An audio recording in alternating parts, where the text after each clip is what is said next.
I'm the Community Relations Director with Square One Villages. Thank you so much for having me tonight. I'm just so thrilled to be developing our newest and largest village in the Santa Clara neighborhood, and really look forward to getting to know you all better. We're in the process of figuring out all of the details in order for us to host our annual Paella event at the Peace Village property, which is Peace Presbyterian Church. And I wanted to see if any of you would be interested in volunteering to assist with the event. But first, I'd like to go over just a little bit about the history of our organization and who we are. Let's see. So our vision is a world where everyone lives with dignity in a stable, inclusive, and eco-friendly place to call home. And our mission is creating democratic communities with homes that are permanently affordable and environmentally sustainable. And for those of you who already know Square One Villages, you might realize that this is a different vision, a different mission than we've had in the past. We just recently adopted this new mission that doesn't include only tiny homes, really. We're in the business now of creating permanently affordable homes that are, many are bigger than tiny. So that's always helpful. So really, our first village is Opportunity Village, which we have on the slide here. And we'll be celebrating our 10-year anniversary when we first incorporated as a 501c3 organization next month, which is just amazing that it's already been a decade since we were first formed. Square One originally was born out of the eviction of the Occupy Eugene camp in the fall of 2011. And that's when a group of volunteers started organizing in order to create a safe place to be for folks who are unhoused and trying to find permanent housing.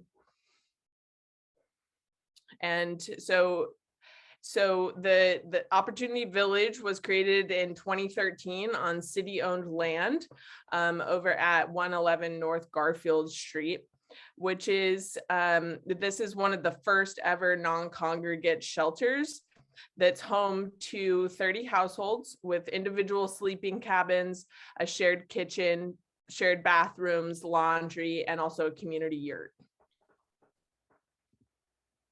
Here's another picture of the village. And really, this project has become a national model, and we offer consultations to other groups wanting to build their own village in their community. And soon after the first residents moved in, we realized that wait lists for affordable housing were upwards of 6 years, and that homelessness really is a housing issue. So we began plans to develop our first self-sustaining permanent tiny house village, which is Emerald Village, pictured here. And so Emerald Village, also known as Eve, has 22 tiny homes, each with their own kitchenette and bathroom, supported by a community building with a larger kitchen and plenty of meeting space. As our first shot at developing a self-sustaining permanent village, we created what's known as a leasehold housing cooperative. So this means that Square One owns the land and homes, and then we lease them to the cooperative. The residents all form a board collectively, and the board owns and runs the cooperative.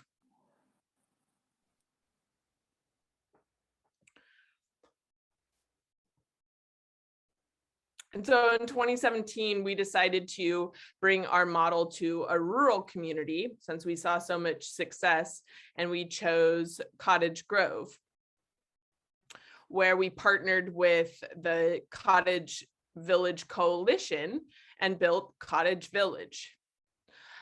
This is also a leasehold co-op. So that means that, again, residents own a share in the housing cooperative, and then Square One owns the land as well as all of the homes and leases it back to the cooperative. And as we were developing this village, we were trying to figure out how can we develop what's called limited equity cooperatives. And that those are the difference between the two is limited equity cooperatives, the residents, also known as members, actually own the homes. So they're able to gain equity in their membership share purchase. But it's limited equity, so that future households that membership share remains affordable. And so that's how we're able to ensure permanent affordability of our homes. This is the village model, also known as co-op land trust housing, and this includes the limited equity cooperative and a community land trust, where the housing cooperative owns the buildings, the land trust owns the land, and this offers a number of things, including, since the residents are forming collectively, the cooperative itself is able to take on a mortgage, where individuals who make, between $15,000 to $30,000 a year individually likely wouldn't be able to take on a mortgage. And so they still lease the land from the land trust. This offers an affordable monthly payment with limited equity to residents, and they're able to operate at cost. So continued fundraising isn't needed once the homes are developed. And then they also make decisions democratically. So what we like to say is they're their own landlord. So they're not able to raise their rent unless they decide that is something that the cooperative needs to do for a number of different reasons related to their monthly payments, utility payments, and things like that. And then the community land trust leases the land to the housing cooperative, and it stewards that land for permanent affordability, also provides training and support to the co-op. People from vulnerable situations likely don't know how to run or form a housing cooperative. Many of us probably don't even know how to start or run a housing cooperative. So that is a training that we offer to our villages. Street Co-op was the first limited equity cooperative created in Oregon. This was developed last year in a partnership between Cultivate Inc. and Square One Villages. And this is a really interesting project. This is actually 6 single-family homes on a 6 private residents, let's say that, on a single family lot. And essentially what we did, this was before House Bill 2001 took effect. And so what we were able to do was we split a single family home into 4 units, and then also built an ADU that has another ADU right on top of it, so a duplex. So there's 6 homes. And again, the residents are part of a housing cooperative. They run and manage the property and the homes themselves. And their monthly payments help to pay off the small mortgage that was taken out, as well as all of the utilities and everything that's included in operating the co-op. And C Street Co-op, this was developed for people that that are up to 80% of the area median income. So this was a much higher income population than we have served in the past. Emerald Village was between 15 and 30% AMI. So that's between 15K and 30K a year. So I think that was less. Getting my numbers mixed up here. And so now we're in the process of developing Peace Village Co-op, which will also be a limited equity cooperative. This is in the Santa Clara neighborhood and will be on the Peace Presbyterian site. The congregation isn't going anywhere. They'll actually lease the land back from us.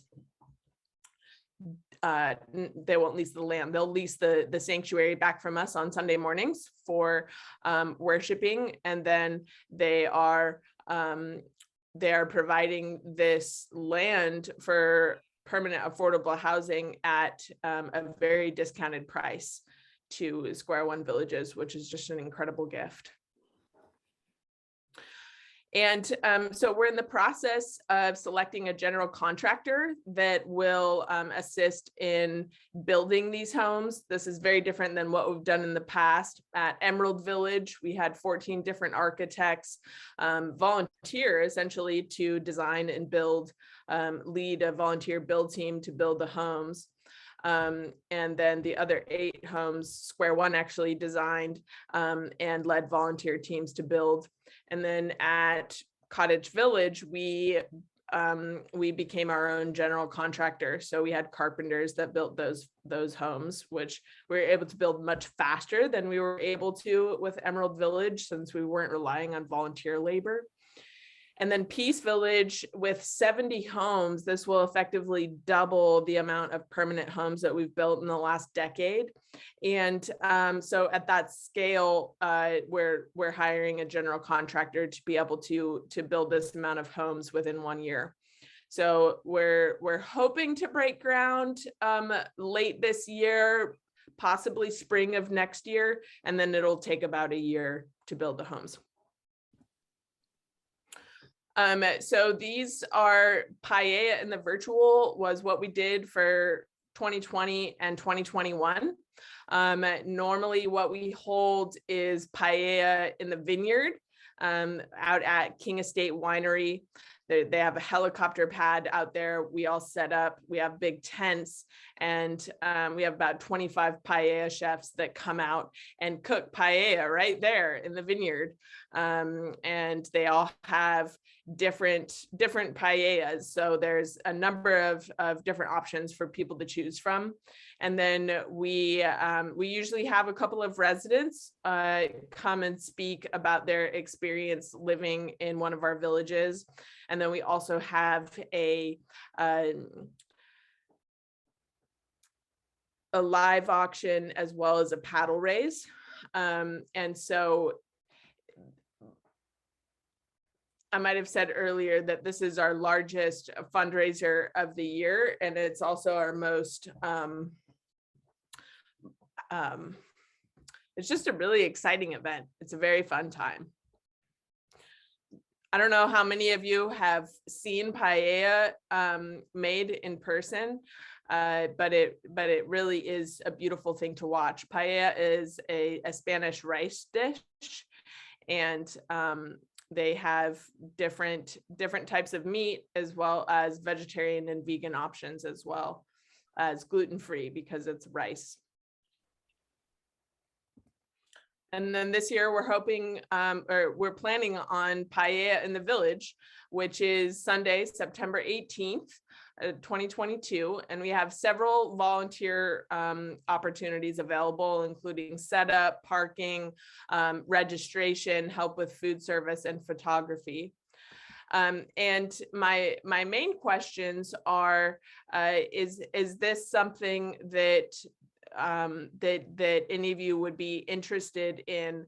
And if so, once we develop a sign-up form for volunteers, we'd be happy to send it out to you. Anybody that would like to volunteer for this is welcome to sign up. Like I said, it's a fun time.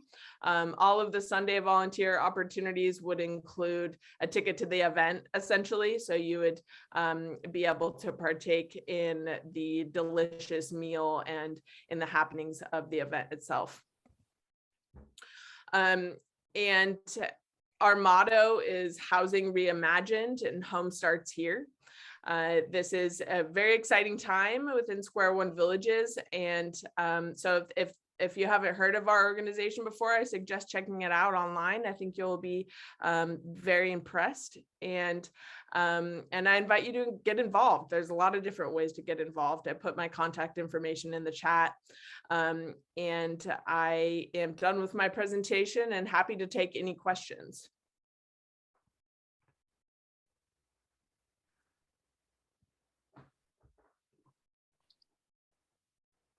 Great, thanks, Kate. Any questions about the event? Any questions about our work? I covered a lot of information. Go ahead. Yes, Don. I have a question about the permanent affordability piece. And it's my understanding that everybody's monthly payment is indexed to their income. And now that you've been in operation for this long, is there, does that keep working over time? Are costs going up? I mean, just curious whether that's been a struggle in any way, or maybe I misunderstood the model. Yeah, sure. So we do, in setting the monthly payments, we do set them based on the AMI limit that we're looking to serve.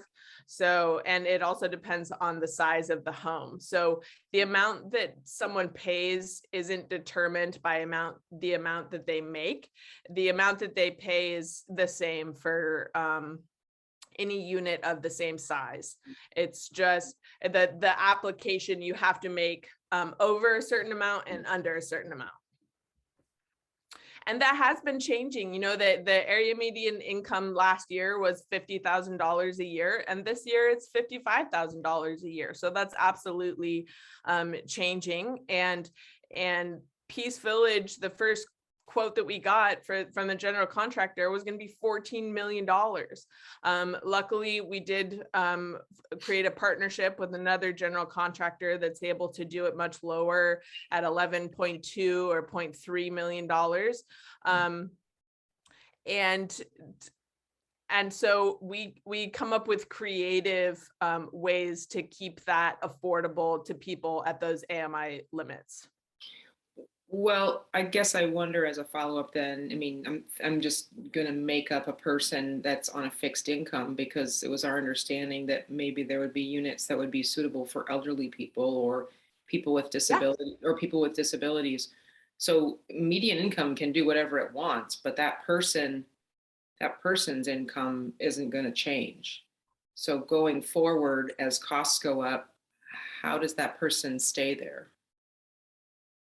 Oh, the costs of the unit won't go up. Well, costs the go cost up. Sorry, I might be misunderstanding your question.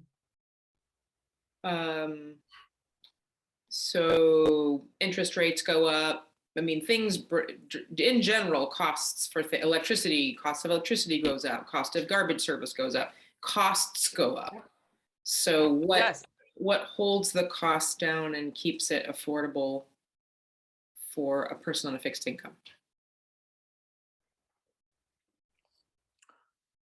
Well, if the utility costs go up, so there's a lot with the monthly payments that people make. There's a significant portion of that gets put into a long-term reserve that the co-op can decide to use in any way that they see fit, whether it's for a maintenance need, somebody needs a new roof, or if, let's say, the trash service goes up, then they as a co-op decide to allocate that money in a different way. They're completely in charge of their own budgets for the year. If they want to keep that reserve for maintenance, then they can opt to do that. If Emerald Village just decided as a whole to raise the monthly carrying charge $3 per unit, that was a decision that they have to make as a whole, if that's what they feel their budget is going to require. Okay, so it hasn't up to this point. Sounds like it's been working out. Yeah. What's the proposed percent of AMI for Peace Village? Because you've told us 15 to 30 for Eve and 80% for C Street Co-op. So what's the one for this one? Right, it's going to be 15 to 30% area median income. All right. We feel like that is the AMI limit that is least served in this community. 80% and above, there are other options, and we really feel like that's kind of the population of people that we want to serve. And what we found, just like at Emerald Village, over 60% of the people who applied were over 65. And about a third of the people that applied were homeless, but still had incomes. Yep. Interesting. Go ahead. Yes, Jerry. Yeah, this is just a comment that I like the idea of the paella thing at Peace Village.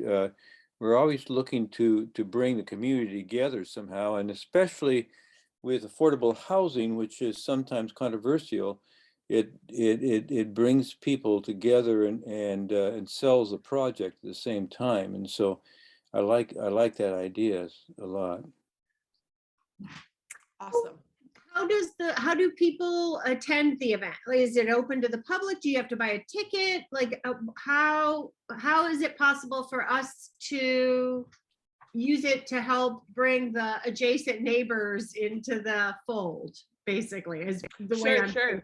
Mm-hmm. So yes, so it is an event that is it's a seated dinner event. So we do ask that people purchase tickets. And we're looking at $100 a ticket this year because we'll have a limit of 300 people that are able to fit under the tents that we will be renting.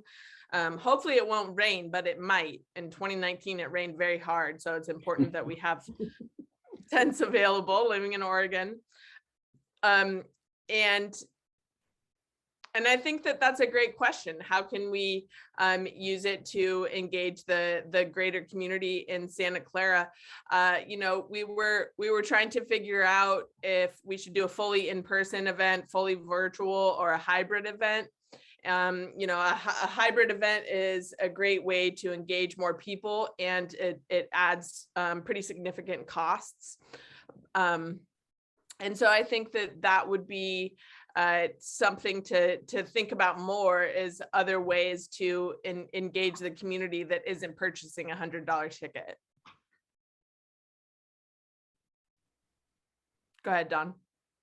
Maybe we can fundraise as a neighborhood association and buy tables that we can That's offer. a great idea. That we can offer to direct neighbors. I love that idea. Idea. Or at least subsidize direct neighbors' tickets in some way. Mm-hmm. Brilliant. I was also wondering if there's not something a little less, I guess, I don't really know, but something else that we could create just for the adjacent neighbors, something, I don't know. Or yeah, if the tents were there early or late, like if the tents were set up the day before and we could have a kind of a reception using the same tents. That's a great idea. Yes, we are planning to set up the tents the day before, like a Saturday night. Could be a great neighborhood reception night. That's a fantastic idea. I love it. Bring music in and have some kind of much lower cost. Like free to the neighbors, but like do a little something there using the tents and having information. And I think that's a great idea. I love it. Yeah. So maybe Louis would do some caber throwing for us to as entertainment that night. Pending my PT's approval. Patrick, Thank you very much, Amanda. I was very enlightened in that presentation, so thank you. There was a lot of misconceptions previously that it dispelled, so thank you. I appreciate that. A couple of things though that came to mind as I was listening. Question: who can come into these co-ops or these villages? Any demographics, any cross-pollination type stuff, and any issues of separating certain people, for one? Sure, great question. So as far as demographics go, there is we're very much, we actually have a goal that at least 10% of the homes will serve people of color.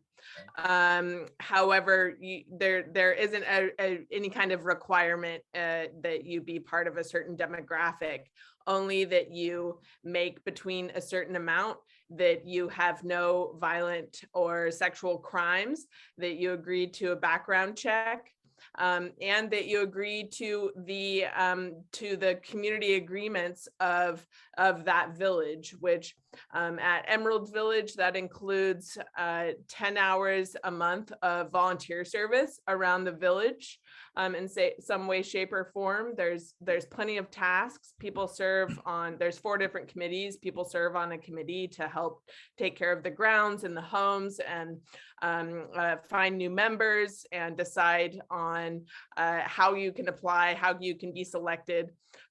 So there's a number of volunteer opportunities available. Cottage Village, it's 8 hours a month.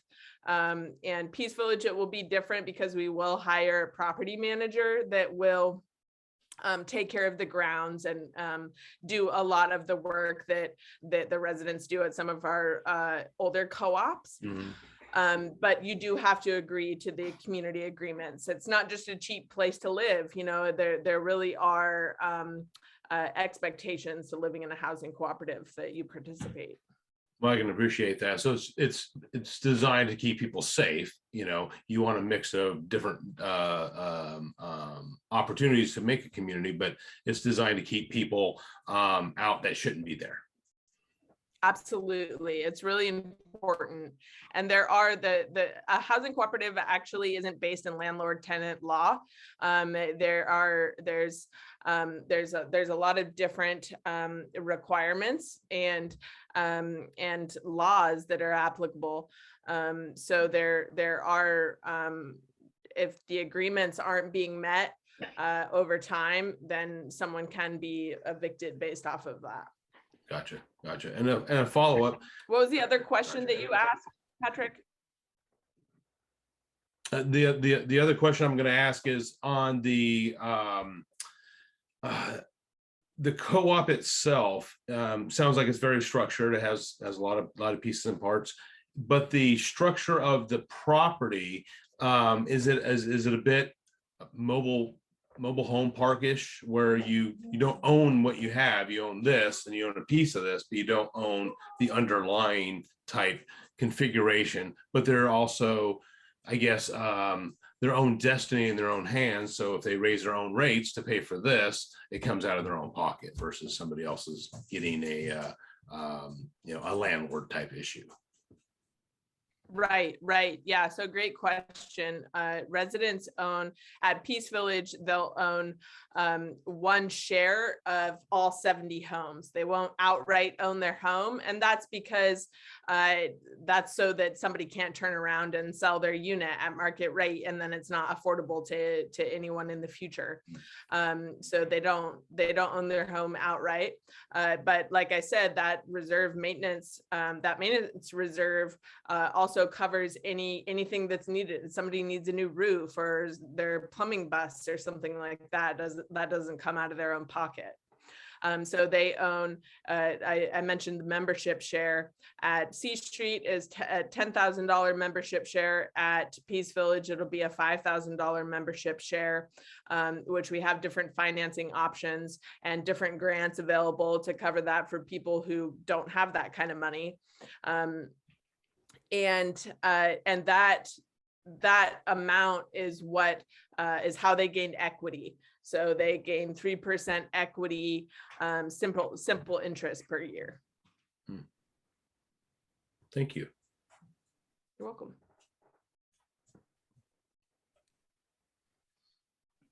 Well, thank you again so much for having me. Again, I'm happy to answer any questions by email. And Kate, thank you so much. I will definitely follow up with you once we have the volunteer sign up sheet created. And just, yeah, thank you for what you guys do. The Santa Clara neighborhood, I hear really good things about, and I hope to meet you all in person. Great. Thanks so much for coming. We appreciate you. You're very welcome. Take care.